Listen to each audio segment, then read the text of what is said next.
खुदावंद यसु मसीह के अजीम जलाली और पुरफज़ल नाम में तमाम फजल टेलीविज़न देखने वाले नाजरीन की खिदमत में नाजरीन, मैं आपका मेज़बान पादरी ज़बलून दानिश आज फिर आपकी खिदमत में हाजिर हूँ और बहुत बहुत सलाम अर्ज़ करता हूँ।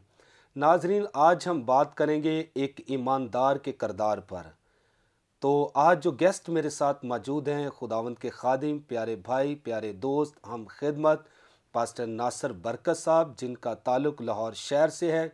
खुदा ने एक खूबसूरत कलीसिया उन्हें अनायत की है, उनकी वो पासबानी कर रहे हैं और इसके साथ साथ रेमा assemblies of Pakistan bible college में वो एज ए लेक्चरार की खिदमत सर अंजाम दे रहे हैं। वहाँ बाइबल को टीच करते हैं और बहुत से स्टूडेंट्स को वो कलाम की तालीम देते हैं और मेरे बहुत अच्छे दोस्त हैं। और आज मैंने इस खूबसूरत शो में उन्हें मदऊ किया है ताकि यहाँ से भी कलाम की टीचिंग ईमानदारों को और गैर ईमानदारों को पहुँचाएँ, ताकि वो ईमानदार के किरदार के ताल्लुक़ से जान सके। इससे पहले कि हम ईमानदारों के किरदार के ताल्लुक़ पर बात करें, मैं अपने गेस्ट प्यारे भाई पास्टर नासर बरकत को खूबसूरत शो में वेलकम करता हूँ। वेलकम पादरी साहब। बहुत शुक्रिया जी, प्रेज गॉड। तो पादरी साहब, आज हम बात करेंगे ईमानदारों के किरदार के ताल्लुक़ से। और यहाँ पर बेशुमार लोग हमें वॉच कर रहे हैं। बाज़ को तो इस बात का भी अंदाज़ा नहीं, पता नहीं कि ईमानदार कौन है या रास्तबाज कौन है। और ईमानदार भी हमें वॉच कर रहे हैं और गैर ईमानदार भी हमें वॉच कर रहे हैं। मैं चाहता हूँ फ़र्स्ट ऑफ़ ऑल हमारे नाजरीन को ये बताएं कि ईमानदार कौन है या रास्तबाज कौन है, या रास्तबाज कैसे बना जाता है, या ईमानदार कैसे बना जा सकता है। आप क्या कहेंगे नाजरीन को? सबसे पहले मैं आपका शुक्रिया अदा करना चाहता हूँ इस प्रोग्राम के लिए, पुरफज़ल बातें। और ये गुफ्तगू मेरी दुआ है कि बहुत सारे सुनने वालों के लिए बाइस बरकत हो। आमीन। अब ईमानदार वो है जो ईमान लेकर आए, और जिसका ईमान नहीं वो ईमानदार नहीं। कलाम मुक़द्दस के मुताबिक खुदा की पाक ज़ात पर मुकम्मल भरोसा, यकीन, इत्माद होना, हमारा ये बिलीव होना चाहिए कि खुदा है और हम उसकी मखलूक हैं और वो कादिर मुतलक है, तो ईमानदार हैं। और इससे बढ़कर जब हम ग्रेस में आते हैं, खुदा के फजल में आते हैं, यसु मसीह पर ईमान लाना और ईमानदारी की ज़िंदगी बसर करना, ये ईमानदार है। और बहुत सारे लोग खुदा की ज़ात पर ईमान नहीं लाते और वो ईमानदार नहीं हैं।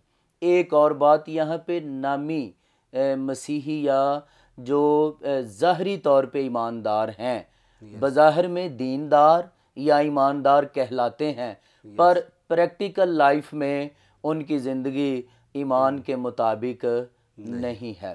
तो दूसरी बात थी रास्तबाज। ये है रास्त रो, रास्ती से चलने वाला, दुरुस्त राह पर चलने वाला, देखिए बुरी रविश को छोड़कर सही राह पर चलने वाला रास्तबाज है। और रास्तबाज होने के लिए ईमान लाना ज़रूरी है, खुदा को कबूल करना ज़रूरी है, हुक्मों पर अमल करना ज़रूरी है। जब हम खुदा पर ईमान लाएंगे तो रास्तबाजी की ज़िंदगी बसर कर सकते हैं, वरना ज़ाहरी और दिखावे या रियाकारी के सिवा और कुछ नहीं है। और हकीकी रास्तबाजी का सरचश्मा हम सब का निजात दहिंदा खुदावंद यसु मसीह है। आमीन, प्रेज गॉड। तो पादरी साहब, इस वक्त रास्तबाज भी हमें वॉच कर रहे हैं, तो गैर रास्तबाज भी जो ईमानदार नहीं कहलाते। तो ये तो डिफ़ाइन आपने कर दिया ईमानदार और रास्तबाज कौन है। रास्तबाज वो है जो रास्ते से चलता है, यानी ठीक रास्ते पर चलता है, वो रास्तबाज है जी। तो मैं चाहता हूँ कि ईमानदार भी बाज़ अपनी मन मर्ज़ी से अपना रास्ता इख्तियार करते, और गैर ईमानदार और रास्तबाज तो उनकी तो अपना क्या कह लें कि स्टेटस, म्यार और अपने रास्ते होते हैं। तो एक रास्तबाज एक ईमानदार को किस तरह चलना चाहिए अकॉर्डिंग टू द बाइबल, आप इसके बारे में क्या कहेंगे? इसके लिए खुदावंद के पाक कलाम में खूबसूरत हवाला नया अहदनामा मुकद्दस पौलुस रसूल का ख़त इफिसियों के नाम, इसका 5 बाब और इसकी पहली आयत से 5 आयत तक। इंजील मुकद्दस में यूँ लिखा है, पस अजीज़ फर्जंदों की तरह खुदा की मानिद बनो और मोहब्बत से चलो जैसे मसीह ने तुमसे मोहब्बत की और हमारे वास्ते अपने आप को खुशबू की मानिद खुदा की नज़र करके कुर्बान किया। और जैसा कि मुकद्दसों को मुनासिब है तुम में हरामकारी और किसी तरह की नापाकी या लालच का जिक्र तक ना हो, और ना बेशर्मी और बेहुदा गोई और ठट्ठाबाजी का, क्योंकि ये लायक नहीं, बल्कि बरअक्स इसके शुक्र गुजारी हो।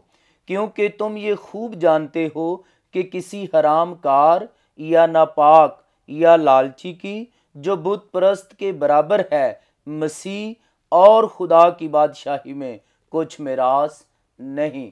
खुदावंद के पाक कलाम के पढ़े और सुने जाने पर खुदावंद की बरकत हो। खुदावंद का शुक्र हो जी। रास्तबाज के लिए यस कि वो कैसे चले, नापाकी, ठट्ठाबाजी, बेहुदा गोई और लालच का जिक्र तक नहीं होना चाहिए। इसलिए कहने और करने में फ़र्क है। जो आपने सवाल किया है वो ये है कि हम अमली तौर पर खुदा के कलाम को अपनाएं और खुदा की मानिद बने, और यहाँ पर यह है कि मोहब्बत के साथ चलें। सो रास्तबाजी के लिए रवश का दुरुस्त होना ज़रूरी है। जो हम तालीम देते हैं हमें अपने आप को भी झांचने की ज़रूरत है ताकि इसके मुताबिक चलें। और जो हमारा ये टॉपिक है कि रास्तबाज का किरदार, तो बिलीवर्स करैक्टर के लिए हमने आज मसीह को अगर पेश करना है तो अपने किरदार को बिल्ड करें, अपने रवैये को ठीक करें, अपनी रवश को दुरुस्त करें, ताकि लोग हमारे किरदार से जानें कि मसीह की मोहब्बत हमारे अंदर है। जी। तो नाजरीन, आपने सुना है कि एक मसीही शख्स का किरदार ऐसा होना चाहिए कि वो नेकी करे, लालच ना करे, नापाकी से दूर रहे, तो खुदावंद उसको बरकत देगा। तो पादरी साहब, कौन सी ईमानदार नेकियां करे, कौन से लालच से बचे, किस तरह वो पाकीज़गी में चले? तो मैं चाहता हूं कि थोड़ा सा इन चीज़ों पर भी आप हमारे नाज़रीन को बताएं कि फ़लाँ नापाकी से बचे, लालच से बचे तो पाकीज़गी की तरफ गामज़न हो। तो इस ताल्लुक़ से आप क्या कहेंगे? यहाँ पर 3 बातें हैं, हरामकार, नापाक और लालची। तो हरामकार वो हैं जो शरई तकाज़ों के मुताबिक इनको पूरा ना करते हों। किसी भी इंसान के चेहरे पर या माथे पर ये नहीं लिखा हुआ कि रास्तबाज या हरामज़ादा। खुदा का कलाम ये कहता है कि हरामकार, और अगर हम इसकी पूरी बात करें तो वो ये है कि निकाह से पहले जो तल्लकात और नाजायज़ और गलत हैं, इनकी बिना पर जो बच्चे पैदा होंगे वो हरामकार हैं। और पहली बात वो ये है कि इंसान जिनसी जबिलत के मामले में बेरा रवी का शिकार ना हो। ये शादीशुदा पर भी आयद है और ये कुंवारों पर भी है कि वो हरामकारी की तरफ ना जाएं, जो जिनाकारी और बदफेली का बायस बनती है। तो जो शादीशुदा जोड़े नहीं, उससे पहले जो आपस में रिलेशन गलत रखते हैं वो हरामकारी में अकॉर्डिंग टू बाइबल। जी। तो अगर शादीशुदा शख्स शादीशुदा होकर वो नाजायज़ ताल्लुकात रखता है, उसके लिए क्या आप कहेंगे? उसके लिए खुदा के कलाम में ये है कि वो शख्स मसमार और बेफसील दीवारों की मानिद है जो अपने आप पर या अपने नफ्स पर ज़ब्त नहीं करता। कलाम ये बयान करता है कि हर शख्स अपनी ज़िंदगी अपने शरीक हयात के साथ बसर करे। और यहाँ पर ये पहली बात यह है कि हराम कार, गलत ताल्लुकात, ये खुदा को पसंद ये शादी से पहले हों या शादी के बाद हों, वो हरामकारी के ज़िम्मे, वो हरामकारी के ज़िम्मे में है। यस। और इस तरह के ताल्लुकात ना सिर्फ एक इंसान की ज़िंदगी को बर्बाद करते हैं, बल्कि आइंदा सारी नस्लें बर्बाद होती हैं। और उनके अंदर ये गुनाह और ये बदी का जो अंसर है ये पाया जाता है। सो इसके लिए बिलीवर्स को ये चाहिए, जहाँ पे हम करैक्टर बिल्ड करने की बात करते हैं, कि वो हरामकारी से बचें और जिस्म की ख्वाहिश से बचें और आँखों की ख्वाहिश से बचें, ताकि वो खुदा के कलाम के मुताबिक चलें। तो पादरी साहब, सॉरी टू से, तो फिर हम मज़ीद आगे बढ़ेंगे। तो नाज़रीन, आप जानते हैं कि यहाँ पर वक्त हुआ चाहता है एक ब्रेक का। लेंगे एक शॉर्ट ब्रेक और मिलते हैं ब्रेक के बाद।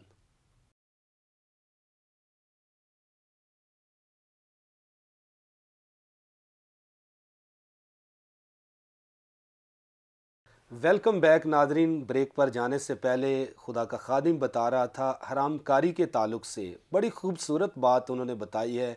हरामकारी का मतलब कि खुदा मियाँ बीवी को मिलाता है, जोड़ता है। शादी से पहले अगर कोई नाजायज़ ताल्लुकात रखता है तो वो हरामकारी के ज़ुमरे में आता है। उसके बाद अगर कोई शादीशुदा हो जाता है और शादी के बाद भी नाजायज़ ताल्लुकात रखता है, वो भी हरामकारी के ज़ुमरे में आता है। अच्छा है कि आप अपने जीवन साथी अगर आपको नहीं मिला, उसके लिए दुआ करें, ज़रूर खुदा आपको जोड़ेगा।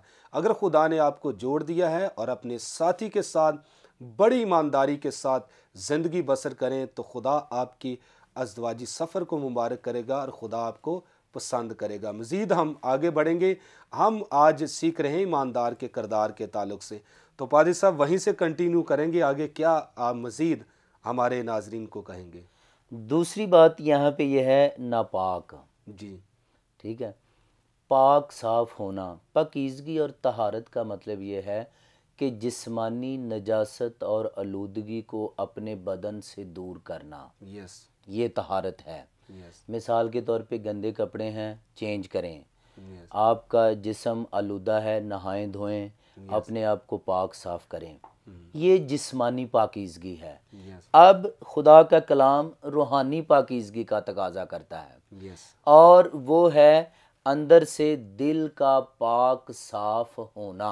आमीन। और अगर हमारे अंदर ख्वाहिशात हैं, गलत मुहर्रकात हैं और हम आजमाइश का शिकार हैं, तो हम अपने आप को आलूदा करते हैं। और एक मसीह खुदावंद ने खूबसूरत तालीम दी कि किसी औरत के लिए अपने दिल में सोचना भी नहीं। अगर तूने इरादा किया तो तूने उसके साथ जिना किया। सो हमें जो बिलीवर्स करैक्टर के लिए, ईमानदार के किरदार के लिए है कि सोचना भी नहीं है। ये है रूहानी पाकीज़गी और अपने आप को पाक साफ करना। जिस्मानी तौर पे सारे लोग नहाते धोते हैं और वो हर रोज़ अपने कपड़े चेंज करते हैं। मन अंदर से कौन करेगा इसको पाक साफ? एक ही ज़रिया है, और वो मेरा और आपका निजात दहिंदा खुदावंद यीशु मसीह है, जो हमें तमाम गुनाहों से पाक करता है। और वो हकीकत में हमें धोकर हमें बर्फ़ की मानिंद सफ़ेद, ऊन की मानिंद उजला, यहाँ तक कि किरमजी गुनाहों को भी धो डालता है। सो पाक साफ होने के लिए हमें हर तरह की जिस्मानी भी आलूदगी और रूहानी भी आलूदगी से अपने आप को पाक करना है और खुदावंद यीशु के पास आएँ ताकि पाक ज़िंदगी बसर करें। तो तीसरी बात यहाँ पे है लालच। और लालच कहा गया है कि ये बुत परस्त के बराबर है। इसका मतलब ये है तमाम बिलीवर्स के लिए, अगर कोई लालच करे तो वो ईमानदारी के ज़िमरे से खारिज हो जाता है। अगर कोई लालच करे तो वो फर्जंदियत से खारिज हो जाता है, क्योंकि ये बुत परस्ती के बराबर है। और बुत परस्त हक परस्त नहीं है। ईमानदार हक परस्त है, यस, बिलीवर्स खुदा परस्त हैं और वो खुदा पर भरोसा करते हैं। यस, और अगर कोई लालच करेगा तो इसका मतलब कि वो ईमानदार है ही नहीं और वो अपने आप को धोखा देता है या झूठ बोलता है। तो ये 3 बातें जो बिलीवर्स करैक्टर के लिए कि हरामकार, नापाक और लालच, इसका जिक्र तक नहीं होना चाहिए। सो ईमानदार के लिए फर्स्ट वो पाक ज़िंदगी बसर करने वाले हों। दूसरी बात वो हर तरह की बुराई से बचें। और तीसरी बात यह है कि लालच ना करें, यस, किसी भी चीज़ का लालच ना करें ताकि आइंदा को हमेशा की ज़िंदगी के वारिस बने। वेरी नाइस पादरी साहब। तो नाजरीन, आपने सुना है कि एक ईमानदार की ज़िंदगी में पाकीज़गी होना बहुत ज़रूरी है।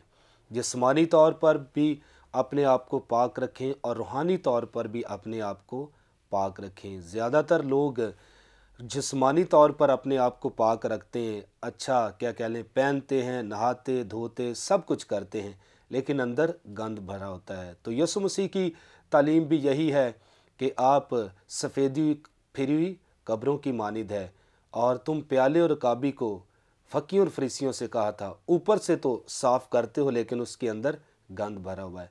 अगर आप अंदर से साफ़ करेंगे प्याले और रकाबी को और बाहर से वो खुद ही साफ़ होना शुरू हो जाएगा। इसलिए ज़रूरी है कि आप जिस्मानी तौर पर भी अपने आप को पाक रखें और रूहानी तौर पर भी अपने आप को पाक रखें और हरामकारी से बचें। जहाँ पर खुदा ने आपको जोड़ा है वो आपके लिए मुकद्दस रिश्ता है। और इसके साथ आखिरी बात जो खुदा के खादम ने की थी, लालच। तो ईमानदार को हर किस्म के लालच से बचने की ज़रूरत है।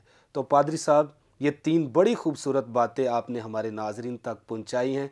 तो अब मैं ये पूछना चाहूँगा कि बाज़ ईमानदार और रास्तबाज लोग कहलाते हैं, दुआएं भी करते हैं और चर्च भी जाते हैं, हदिये भी देते हैं, दायकियाँ भी देते हैं, और उनकी ज़िंदगी में से गुस्सा ख़त्म नहीं होता, लड़ाई झगड़े ये वो, बड़ा चिड़चिड़ापन, कड़वाहट भरी होती है। और एक तरफ रोज़े भी रखते हैं, तहारत भी करते हैं, सारे काम करते हैं। और एक ईमानदार का मिजाज किस तरह का होना चाहिए अकॉर्डिंग टू द बाइबल, मैं चाहता हूँ कि आप हमारे नाजरीन को इसके बारे में क्या कहेंगे। इसके लिए कलाम मुक़द्दस में फिलिपियों के नाम ख़त इसका 2 बाब और इसकी 5वीं आयत में इंजील मुक़द्दस में यूँ लिखा है, वैसा ही मिजाज रखो जैसा मसीह यस्सु का भी था। सो हमें अपने मिजाज में खुदावंद यस्सु मसीह जैसा होना ज़रूरी है। आमीन। मसीह को पहन लें और पुरानी इंसानियत को उतार दें यस। और अब हम में मसीह नज़र आना चाहिए ताकि हम उसके कलाम के मुताबिक चलें। और मुकद्दस पौलुस रसूल ने ये फरमाया है, ऐ भाइयों, तुम सब मिलकर मेरी मानिद बनो और उन लोगों को पहचान रखो जो इस तरह चलते हैं जिसका नमूना तुम हम में पाते हो। सो मुकद्दस पौलुस रसूल ने कहा कि मेरी मानिद बनो क्योंकि मैं मसीह की मानिद चलता हूँ। और मुकद्दसीन के लिए और आज के बिलीवर्स के लिए ये है कि हम उनको वॉच करें, हम उनका किरदार देखें। और कलाम में ये भी लिखा है कि पहले आजमाए जाएं और फिर घरों में उतारे जाएं। सो इनका किरदार, इनमें से खुदा नजर आना चाहिए, मसीह की खूबियाँ, मसीह का मिजाज नजर आना चाहिए।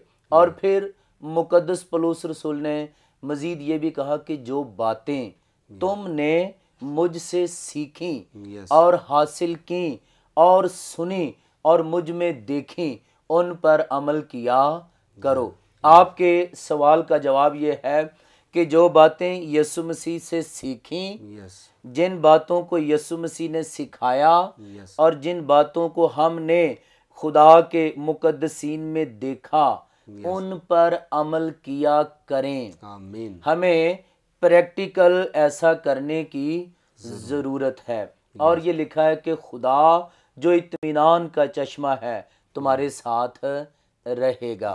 हमें खुदा के कलाम के मुताबिक ना सिर्फ सुनना है बल्कि अमल करना है, यस ताकि हम खुदा का फजल पाएँ और खुदा जो इत्मीनान का चश्मा है वो हमेशा हमारे साथ रहेगा। आमीन। तो पादरी साहब, यहाँ पर एक बड़ी अहम और ख़ास बात मैं करना चाहता हूँ कि आपने पौलुस का जिक्र किया है कि पौलुस ने कहा मेरी मानित बनो जैसे मैं मसीह की मानित बनता हूँ। तो बाज़ इस आयत को कोड करके अपने उस्ताद को फॉलो करते हैं। तो उस्ताद के अंदर अगर कड़वाहट भी है, बुरी चीज़ें भी हैं, उस्ताद जो कुछ कहता है वो वही कुछ करते हैं। तो मैं चाहता हूँ कि इस वक्त बड़े उस्ताद भी हमें वॉच कर रहे हैं और शागिर्द भी वॉच कर रहे हैं, इस ताल्लुक़ से आप क्या कहेंगे? फॉर एग्ज़ाम्पल मैं तो कह रहा हूँ कि अच्छी चीज़ें क्या कह लें उस्ताद के अंदर पाई जाती है, उस्ताद को फॉलो करना चाहिए, उस्ताद के ताबे रहना चाहिए। तो बाज़ ऐसी गलत चीज़ें भी उस्ताद के अंदर पाई जाती है, वो उसी को फिर फॉलो करते हैं, तो शागिर्द भी वही अपना कर चलते हैं, क्योंकि पौलुस ने ये कहा है कि मेरी मानित बनो जैसे मैं मसीह की मानित बनता हूँ। इस आयत को मैं चाहता हूँ कि थोड़ा सा और डिफ़ाइन कर दें कि आज जो उस्ताद हैं अपने शागिर्दों को सिखाते हैं, ताकि उन शागिर्दों को किन चीज़ों की, उस्तादों की चीज़ों को फॉलो करना चाहिए, इसके बारे में आप क्या कहेंगे? ये बहुत अच्छा सवाल है। खुदावंद यीशु मसीह ने मुक़द्दस मत्ती रसूल की इंजील में ये फरमाया, यस काहिनों के लिए जो ये कहते हैं वो सुने और यस जो ये करते हैं उस पर अमल ना करें। खुदा का कलाम सच्चा और ला तब्दील कलाम है आमीन। और इसके वसीले से हमने ज़िंदगी पानी है। यस और जो काहिन और उस्ताद और लीडर हैं, यस ख़ास तौर पर बाइबल के टीचर, यस जो खुदा के कलाम की तालीम है हमने इसको पाना है। यस और अगर किसी का करैक्टर लूज़ है यस तो हमने बुरी चीज़ों के लिए उनकी पैरवी नहीं करनी, यस क्योंकि ये तालीम मसीह खुदावंद ने पहले से दे दी यस कि जो वो कहते हैं यकीनन वो खुदा का कलाम कहेंगे यस और उनको सुने और उस पर अमल करें।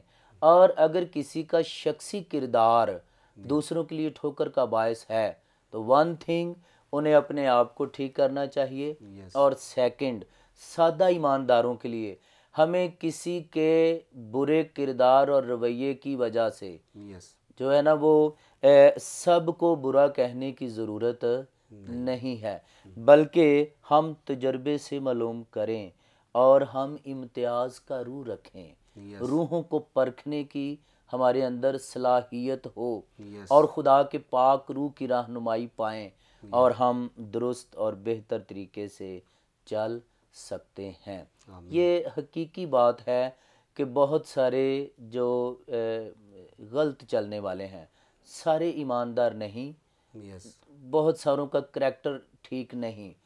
सादा मिसाल ये है कि बहुत सारों ने दूसरी शादी कर ली, यस बहुत सारों ने पैसे पे झगड़ा किया, यस बहुत सारों ने पैसे पे खिदमत को जो है ना वो 2 3 4 हिस्सों में तकसीम कर दिया। आपका सवाल दरअसल ये है कि अगर किसी का करैक्टर ऐसा हो यस तो शागिर्द क्या करें? तो शागिर्दों के लिए जो बेहतरीन उस्ताद है वो पाक रूह है आमीन। और जिसकी पैरवी हमने करनी है वो खुदावंद यीशु मसीह है। Yes. और तमाम उस्ताद हमारे लिए काबिल एहतराम हैं जो हमें खुदा के कलाम को सिखाते हैं। सो हमें तजर्बे से इन बातों को जांचने और इनकी परख करने की ज़रूरत है। Thank you very much. तो नाज़रीन, आखिरी बात खुदा के खादिम ने बड़ी खूबसूरती के साथ बताई है कि अगर आपके उस्ताद का करैक्टर अच्छा नहीं तो आप उस पर अल्फाजों की क्या कह लें कि तीर ना बरसाएं, उसके लिए दुआ करें और उसके अंदर जो गलत चीज़ें हैं उसको ना अपनाएं, जो अच्छी चीज़ें हैं उसको फॉलो कीजिए। और सबसे बड़ी बात कि जो बाइबल से हटकर तालीम देता है उसकी ना माने, क्योंकि बाइबल मुक़द्दस में पौलुस रसूल भी कहते हैं कि अगर आसमान से फरिश्ता भी आकर इस खुशखबरी के अलावा और कोई तालीम देता है तो उस पर अमल ना करें। इसलिए उस्तादों की पैरवी ज़रूर करें, लेकिन उस्ताद अगर गलत सम्मत पर आपको लेकर जा रहा है, बाइबल से हटकर तालीम दे रहा है, जिस तरह उन्होंने कहा है कि 2 शादियाँ की है तो आप भी कहें हमारे उस्ताद ने की, हम भी पीछे शादी, बाइबल मुक़द्दस एक शादी का जिक्र करती है। इसलिए अज़ीज़ भाइयों और बहनों, हमें ईमानदार होते हुए अब पाकीज़गी में रहना है, हरामकारी से बचना है, लालच से दूर रहना है। तो तब हमारे किरदार के सबब से मसीह के हम शागिर्द कहलाएंगे और हमारे किरदार के सबब से दूसरे लोग इस्तिफ़ादा करेंगे और खुदावंद के नाम को जलाल देंगे। तो नाजरीन, यहाँ पर वक्त ख़त्म हुआ चाहता है, लेंगे आपसे इजाज़त, फिर मिलेंगे नए प्रोग्राम के साथ, कलाम की नई और ख़ूबसूरत पुरफज़ल बातों के साथ। तो पादरी साहब, शुक्रगुज़ार हूँ आपका भी, आपने कीमती बातें, खूबसूरत बातें, अमीक बातें, कलाम की बातें हमारे नाजरीन तक पहुँचाई हैं। मेरी दुआ है कि खुदा आपको, आपकी खिदमत को, आपकी फ़ैमिली को बरकत बख्शे। तो नाज़रीन, अपना ख्याल रखिएगा। God bless you all. Pakistan जिंदाबाद।